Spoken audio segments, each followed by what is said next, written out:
j'étais perdu, comme inédit dans le sable. Tu m'as cherché et tu m'as sauvé. Oh Seigneur, je te dis merci pour tant d'amour manifesté pour moi. Que puis-je te donner, oh mon amour? Je te confie toute ma vie. Oh Seigneur, ne m'abandonne pas. Soutiens ma foi, tiens-moi par ta main. Dirige ma vie dans ces temps mauvais.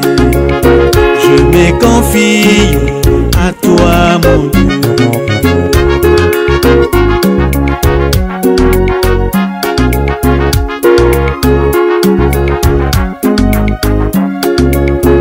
Quand j'ai pensé à ton amour, tu n'as pas compté tous mes péchés. Tu étais venu dans la chair humaine. Tu as payé le prix au calvaire. Tu as eu pitié de moi, Seigneur. Tu es venu goûter à mes souffrances. Tu as donné ta vie. Je vous salue, bien-aimés dans le Seigneur. Nous continuons avec notre thème, les eaux du prophète Élisée. Nous allons voir la 4e partie dont le titre est la folie de la foi. La foi, c'est une folie. La folie de Dieu. La foi, la prédication de l'évangile, la prédication de la croix, c'est une folie. Folie pour les païens, folie pour le monde. Est-ce que ta foi est une folie devant les païens? Pour se saisir la vie réelle, la vie véritable, y entrer, il faut avoir une foi folle devant les païens. Je vous bénis, que Dieu vous bénisse beaucoup pour votre amour pour Dieu, pour nous et pour l'évangile que vous écoutez. Nous allons nous recommander entre les mains du Seigneur. Père Céleste, nous nous recommandons entre tes mains, Papa. Parle-nous, sois avec nous, du début jusqu'à la fin, au nom de Jésus-Christ. Amen. Nous allons lire, sans plus tarder, 2 Rois. 2 Rois.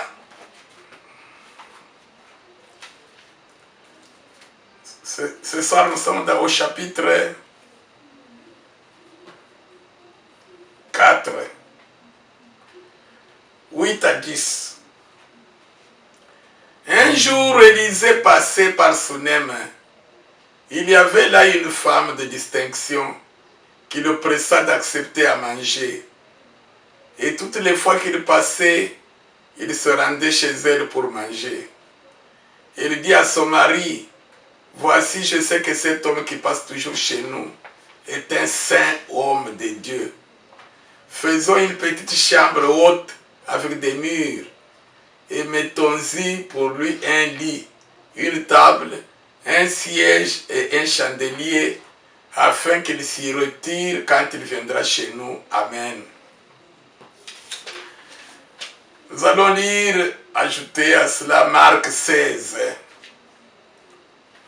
Marc 16, le dernier chapitre de Marc, le dernier verset.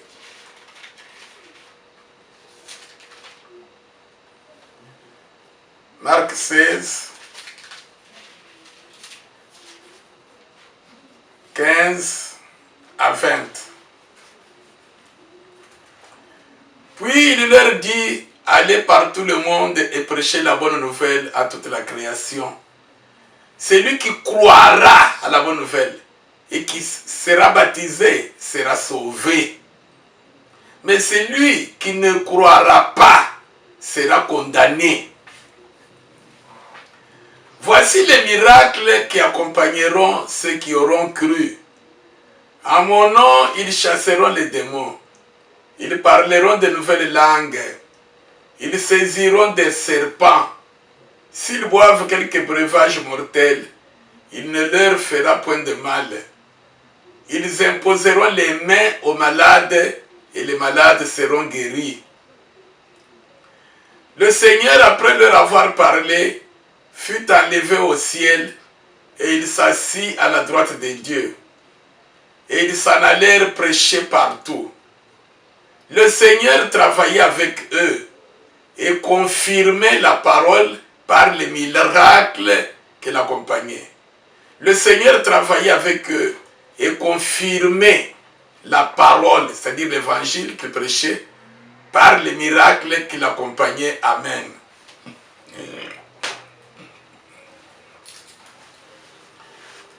Les eaux du prophète Élisée. Comment saisir, comment hériter la vie réelle, la vie véritable. Nous avons lu, Élisée faisait des miracles et des prodiges après le départ du prophète Élie. Mais cet homme de Dieu n'avait pas de place, de maison où dormir. Parfois, il allait avec Géasi, son serviteur, à la montagne, il dorme. Parfois, on construit une tente, il dorme. Cet homme de Dieu, parfois, il manquait à manger. Et quand il passait pour aller à la prière, il y a une femme qui avait des moyens financiers, une femme de distinction, qui craignait Dieu et qui savait que non, Élisée c'était un homme de Dieu. Cette femme n'a pas regardé les moyens matériels d'Élisée pour qu'elle croie que Élisée était un serviteur de Dieu. Non, non. Il y a une chose que nous allons voir là-bas.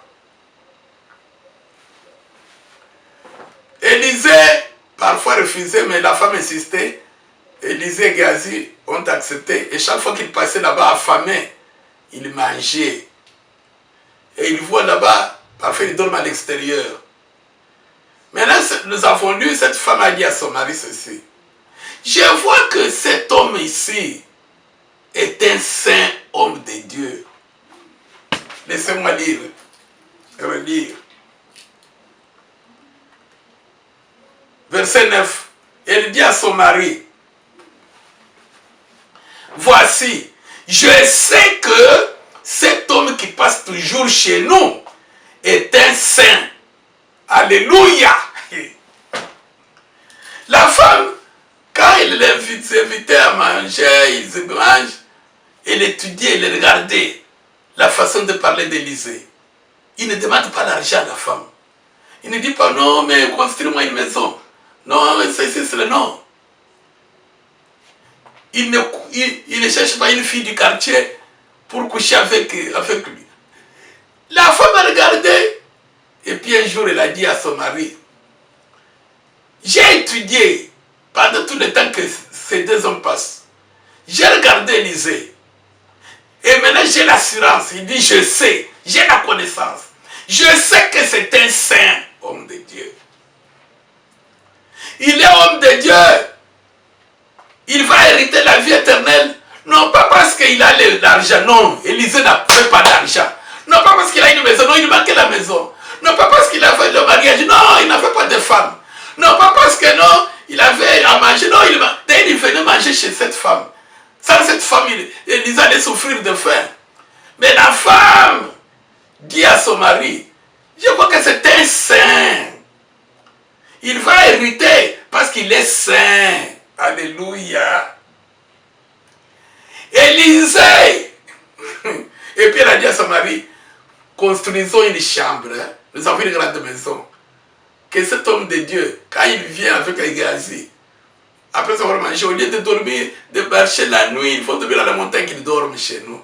Le mari a accepté et Élisée et Géasi ont trouvé un endroit où il venait dormir. Bien aimé, qu'est-ce qui nous intéresse? Élisée, qui avait vu Élie, parce qu'il avait insisté, il a dit à Élie, je voudrais avoir une portion double par rapport à la tienne. Élie a dit, ah, c'est difficile, mais si tu vois comment je serai enlevé, alors ça t'arrivera. Élisée n'a pas... Élie dit, je veux ici, moi aussi je pars avec toi. J'ai dit ici, je pars ici, je pars avec toi. Jusqu'au moment où il a vu Élie, non mort, non, Élie enlevé. Il savait qu'il y a une vie là-bas. Maintenant, Élisée voulait aussi hériter cette vie là-bas. Saisir cette vie réelle. Alors, qu'est-ce qui s'est passé? Pour Élisée et pour cette femme de distinction, la garantie du salut, la garantie qu'ils vont hériter la vie réelle, ce n'était pas les miracles. Élisée faisait les miracles. Qui fait aujourd'hui parmi nous tous qui parlons, partout tout le monde, là-bas, de trop de bruit dans les télévisions, partout au monde. Qui opère les miracles comme Élisée? Qui? Citez-moi un, envoyez-moi un message dans mon téléphone ou bien dans mon adresse, appelez-moi dans WhatsApp. Dites-moi que non, il y a tel qui opère les miracles comme Élisée. Qui? Qui frappe les eaux du Jourdain, ça se divise en deux. Comme Élisée, qui? Tu adores là-bas, prophète. Ils ont leurs cadavres là-bas. Qui est-ce qu'on a amené des gens morts là-bas? Ça touche leurs os et ils ressuscitent. Citez-moi un. Tous vos prophètes là-bas. Qui? Ils sont morts, c'est fini, ils sont morts. Peut-être dans l'enfer, on ne sait jamais. Ou dans le paradis, Dieu seul sait. Mais ce que je sais est que personne ne fait les miracles qu'Élisée faisait. Quelle était la garantie? La garantie du salut d'Élisée. La garantie du salut de cette femme de distinction. Pour saisir la vie éternelle, c'est ce que nous voyons. La folie de la foi.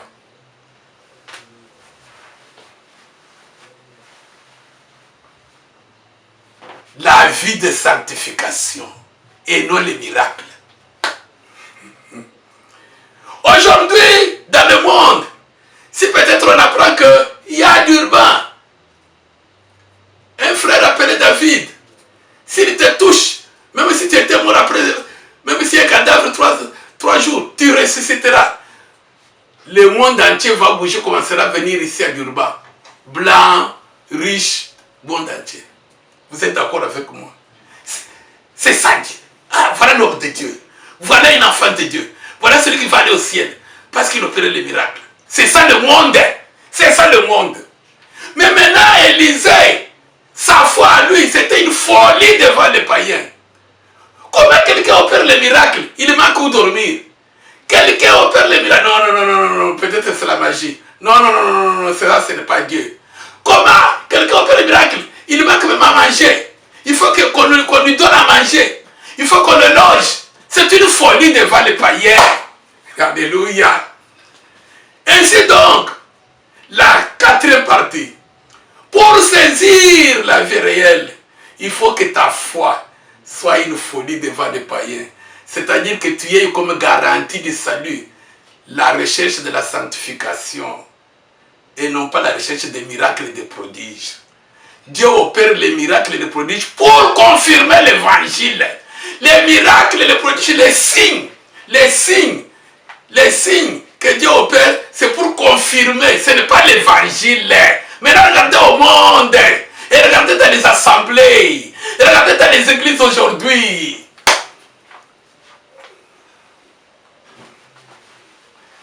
L'évangile aujourd'hui, ce sont les signes, les prodiges, c'est ça l'évangile. Les gens et les serviteurs de Dieu ne croient pas, n'ont pas cru dans l'évangile. Ils ne croient pas dans l'évangile. Ils croient dans les signes de l'évangile. C'est-à-dire, ils croient aux miracles, aux guérisons, aux prodiges. Pour eux, c'est ça l'évangile. Nous avons lu dans Marc, la Bible dit, Jésus, avant d'aller au ciel, il leur a dit, allez par tout le monde, prêchez la bonne nouvelle, prêchez l'évangile. Celui qui croira et qui sera baptisé, croira à quoi? À la bonne nouvelle. Repentez-vous, faites-vous baptiser au nom de Jésus-Christ. Vous recevrez le don du Saint-Esprit. Vous recevrez le pardon de vos péchés. prêcher la bonne nouvelle. Celui qui croira et qui sera baptisé sera sauvé. Et puis on dit, voici les miracles qui accompagneront ceux qui auront cru. Et à la fin, nous avons lu, le Seigneur confirmait l'évangile par les signes, c'est-à-dire les miracles, les prodiges, les guérisons. Si Dieu nous guérit, si Dieu nous bénit, ce n'est pas ça l'évangile. C'est pour confirmer l'évangile. Mais aujourd'hui, dans le monde, les païens, l'évangile c'est quoi? Ce sont les signes, les prodiges, les miracles, les guérisons. Si toi maintenant tu veux saisir la vie réelle dans ce monde, il faut que ta foi devant les païens soit de la folie. Comment lui, il croit qu'il va entrer au ciel, non pas parce que Dieu le bénit, non. Il croit qu'il va entrer au ciel parce que lui c'est la sanctification. Mais regardez la vie qu'il mène. C'est ainsi que vous voyez aujourd'hui, parmi tous les chrétiens, il y en a beaucoup, il y en a beaucoup. Quand Dieu l'a béni, quand Dieu l'a amené, je ne sais pas, Texas, il a enlevé du village là-bas au Congo, il l'a amené, je ne sais pas, à Miami, ou bien à Lausanne en Suisse. Maintenant il a de l'argent, maintenant il reçoit un bon travail, du village jusqu'à Kinshasa, ou jusqu'à Bukavu, il a un bon travail. Même si lui couche avec les filles dans l'assemblée, même si lui, il s'enivre du matin au soir, pour lui, il a la garantie qu'il héritera la vie éternelle parce que Dieu le bénit. L'enfer t'attend, l'enfer t'attend. Ce ne sont pas les bénédictions, les prodiges, les miracles qui sont une garantie que tu vas hériter la vie éternelle. Non, parce que Dieu donne même aux païens. Jésus-Christ a dit, votre Père fait tomber la pluie sur les bons et sur les méchants. C'est lui qui donne de la nourriture même aux oiseaux. L'évangile, ce ne sont pas les signes qui accompagnent l'évangile, les signes qui confirment, non. Si toi et moi aujourd'hui nous sommes en bonne santé, je bénis Dieu, Dieu est avec moi, je vais aller au ciel parce qu'aujourd'hui, Dieu m'a protégé, beaucoup sont morts. Tu te trompes, examine-toi.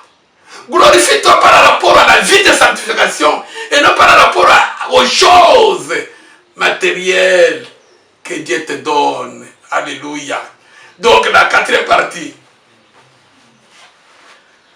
Élisée mort, ses os ressuscitent. Un défunt. Parce qu'il était mort en Christ, il avait Dieu. Pourquoi de son vivant, il avait la garantie de la vie réelle. La vie de sanctification. Écoutez le témoignage de cette femme de distinction.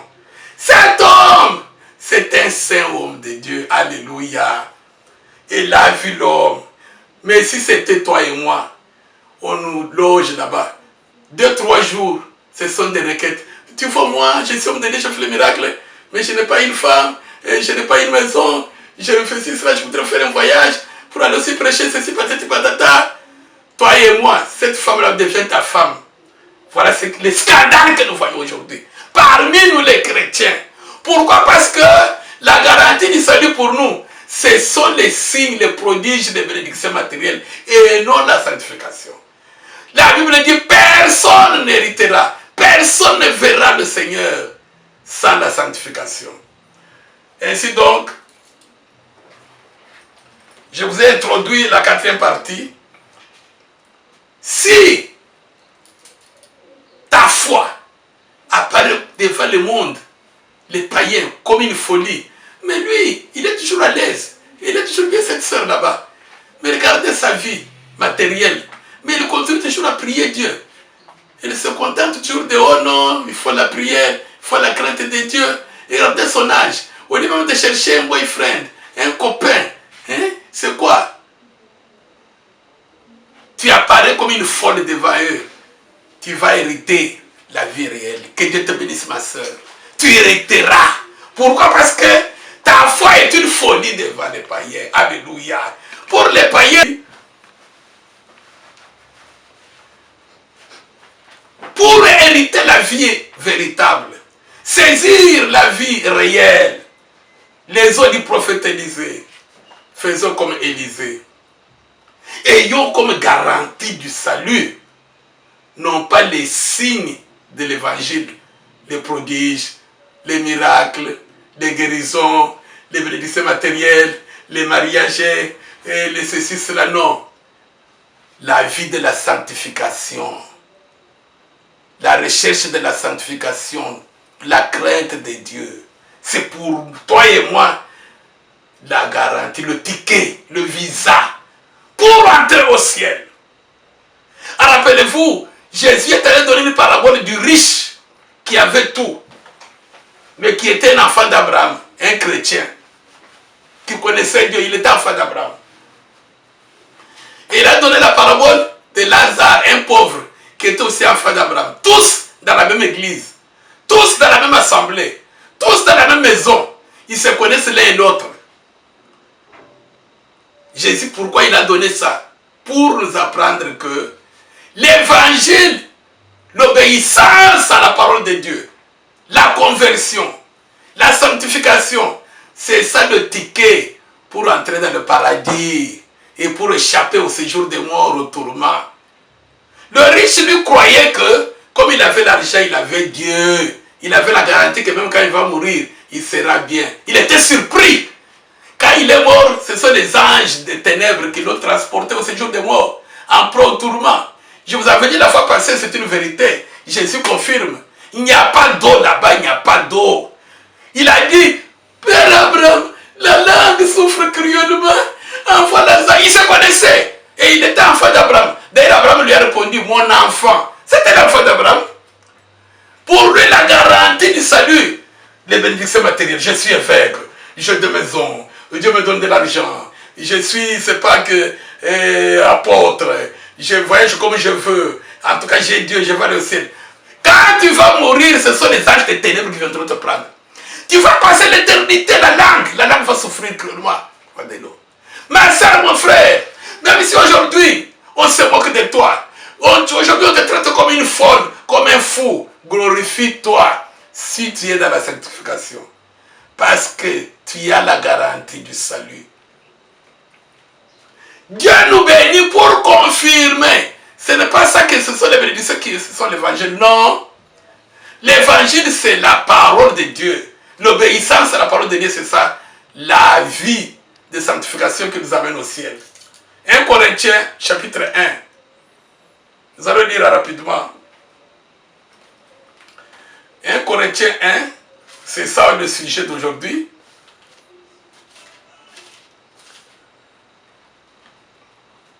Corinthiens 1,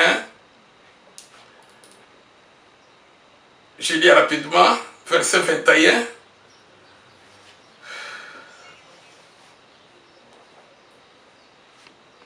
À 31.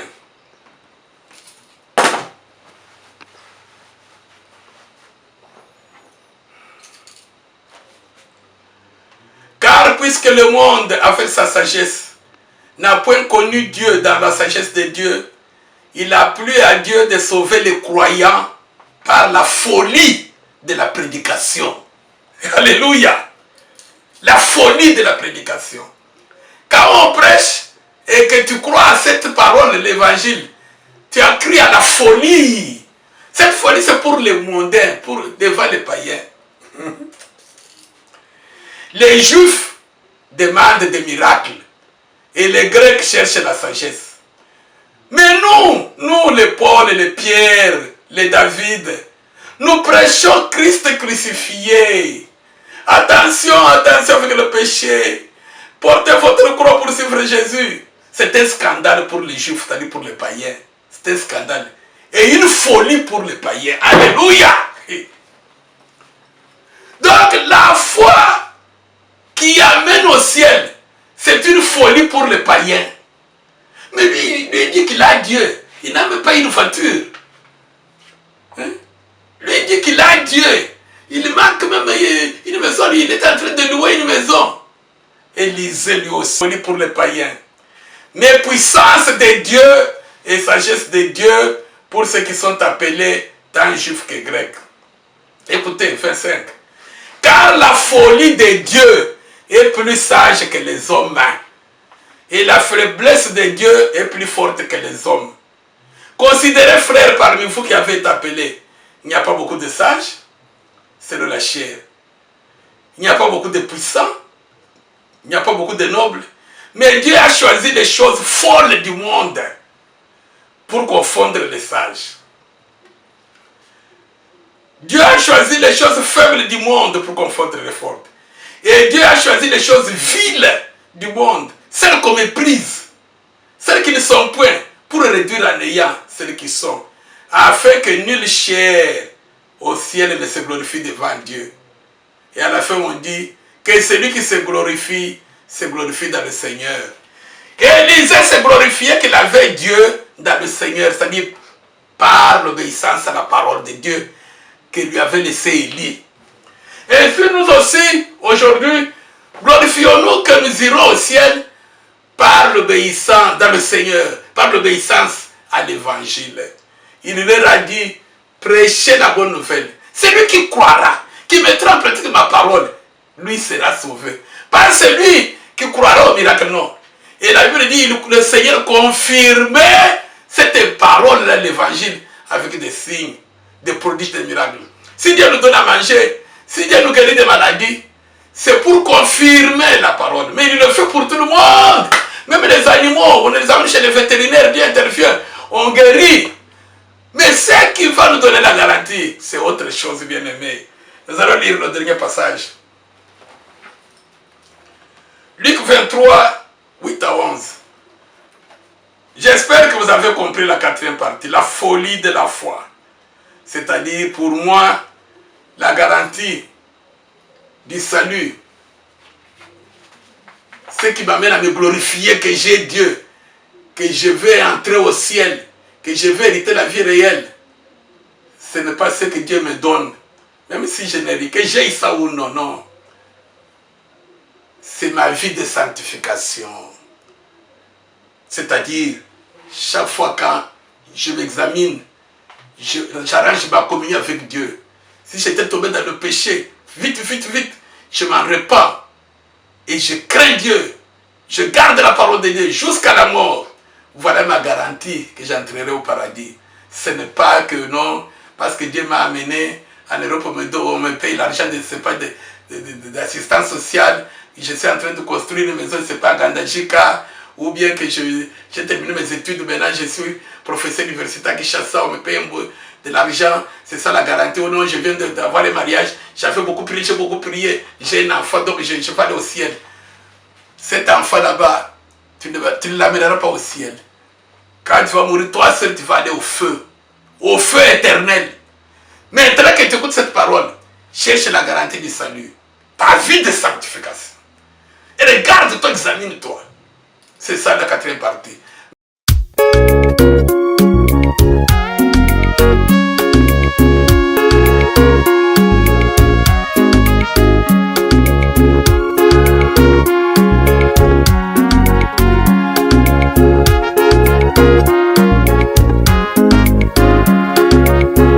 Quand j'ai pensé à ton amour et à tout ce que tu as fait pour moi, j'étais perdu comme une dans le sable.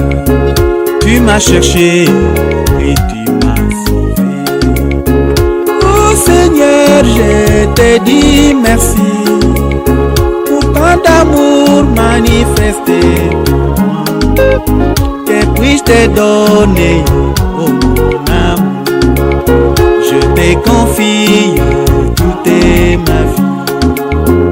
Oh Seigneur, ne m'abandonne pas. Soutiens ma foi, tiens-moi par ta main. Dirige ma vie dans ces temps mauvais. Je me confie à toi, mon Dieu.